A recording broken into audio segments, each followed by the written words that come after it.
Welcome back to Coach Stack, your secret weapon for improving yourself through business, investing, and personal growth. Be sure to hit that subscribe button and notification bell so you don't miss out on our next videos. Part of Elon Musk's job is being very good at a ton of different things. To do that, he needs to be able to learn a ton of different things very quickly. Think about it. Elon went from software engineering at Zip2 to executive management at PayPal, to the head of aerospace engineering at SpaceX in less time than it usually takes a person to reach the top of just one of those fields. What's his secret? Well, there isn't one. Elon is what we call a polymath, or a renaissance man, or an expert generalist. All of those are fancy words for someone who's really good at learning things. They can process, retain, and recall lots of new information, and this superpower allows them to master new subjects and fields really quickly. Today, we're going to take a look at what it takes to become a polymath like Elon Musk, so you can start impressing your friends with your trivia skills and using your knowledge to master new fields and find new business opportunities. Alright, let's get started. To start this video, I think it'll be helpful to break down the process of becoming a polymath into the 3 routes that people usually take. Is this generalizing a bit? Sure. But you're gonna have to live with it because the human mind is a bit too complex to describe in an 8-minute YouTube video. Anyway, they are the genetic route, the environmental route, the training route. To describe the genetic route, I want you to think of 5 words that describe Elon Musk. I'm willing to bet that genius, smart, or intelligent were somewhere on that list. Maybe it's all the comparisons with Tony Stark, but Elon just seems like a genius even though nobody is sure whether he is or not. You probably won't be surprised to learn that a lot of polymaths like Elon Musk are also geniuses, or are at least highly intelligent. Their brains just work differently than average people. There are a bunch of ways genetics can set people up for a life of being good at everything they try. For starters, there are a ton of rare mutations and conditions that can play a major role. The eidetic memory mutation is a great example of this. In case you haven't heard of eidetic memory, Actually, instead of explaining what it is, I'm just gonna give you an example of what it's capable of. Meet Kim Peek. Kim is one of the most famous examples of eidetic memory. He was also the inspiration for Raymond Babbitt, or Rain Man. Over the course of his life, Kim memorized 12,000 books word for word. That's a ton of books to just read in a lifetime, let alone memorize. Kim was able to read so many books because he invented a speed reading technique that involved reading both open pages of a book at once, or if he was feeling fancy, all 4 open pages of 2 separate books at once. Oh, he could also instantly think of the most efficient route between any 2 cities in the United States without looking at a map. Pretty useful in the decades before mapping software. In case you haven't guessed, eidetic memory is also known as photographic memory. Obviously, Kim's insane recall abilities represent an extreme in terms of what the human brain is capable of. I'm bringing him up because, well, he's fun to talk about. Also because I'm trying to drive home the point that genetics can play a huge role in a person's ability to learn new things. By the time he died, Kim was considered an expert in 15 different fields, and there are tons of people like him out there. A certain small percentage of the population is born with the ability to memorize and recall words, numbers, symbols, and concepts with the same amount of effort it takes you to remember what kind of milk you were supposed to pick up from the grocery store. Elon is probably one of those people, just maybe not to the same extreme. Is that fair? I'll leave that one to the philosophers. We're not here to whine about the genetic lottery. We're here to learn how to learn anything.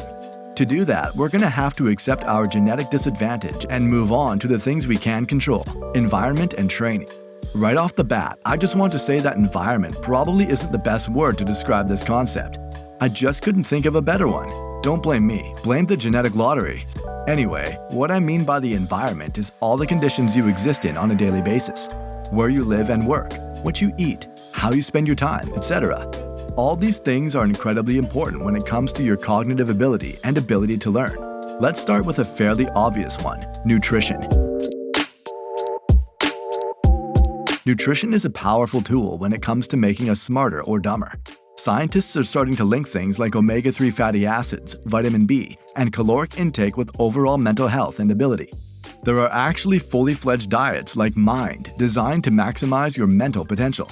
Moving on, sleep is another major player when it comes to mental ability. Just for reference, getting less than your recommended sleep for 6 days in a row does the same damage to your brain as not sleeping for 2 days straight. This is an even bigger deal when you know that 36% of adults aren't getting enough sleep every single night. Your environment also includes things that make you stressed and anxious, and both of these mental states are terrible for learning. If you're consistently stressed out at work or school and don't have an outlet that allows you to fully relax like meditation or working out, you're doing real damage to your brain. Finally, there's how you spend your time. A lot of us spend our free time binge-watching YouTube videos or mediocre TV shows when we could be devoting that time to developing valuable skills and learning new things. Now, at this point, you might be noticing a trend. Eating well, getting enough sleep, studying, these are things we know we should be doing. Pretty boring advice, Coach Stack Guy. Good job, that's actually my larger point. To explain, we'll need to segue into a discussion of the final route, training. When we talk about things we know we should be doing but don't, there's an implied question: why don't we do them? The answer is pretty simple. Doing them requires a level of self-discipline that most people lack, or at least a level that most people struggle to keep up. That's actually the main thing stopping you from becoming a polymath, and it's the trait that we're going to be talking about training today. When I mentioned training earlier, you probably thought we'd be talking about training in the sense of learning new skills. Nope. You already know that you need to learn new skills if you want to be good at a lot of different things. You just need to acquire the mental tools that allow you to put the time in. There have been tons of studies over the years on students that have found that self-discipline is a way better predictor of future success than IQ. That finding holds up whether it's academic success or professional success being studied. What that means is that being able to push yourself to do the things you know you should be doing is the key to learning new things quickly.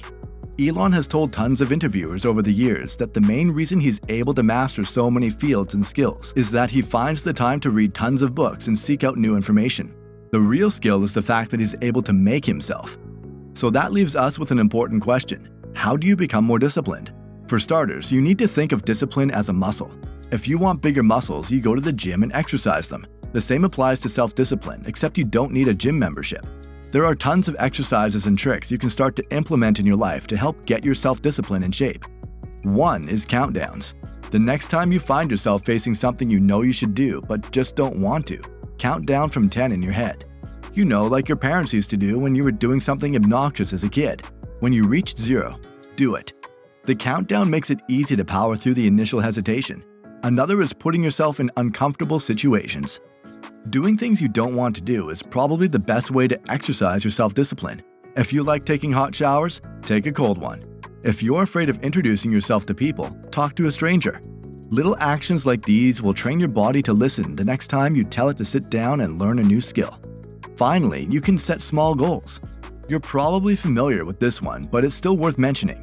Giving yourself something achievable to work towards gives you a boost of motivation when you're about to do something you don't want to do, like reading a book. If you can master self-discipline, mastering any new skill will be a walk in the park. You'll be learning like Elon Musk in no time.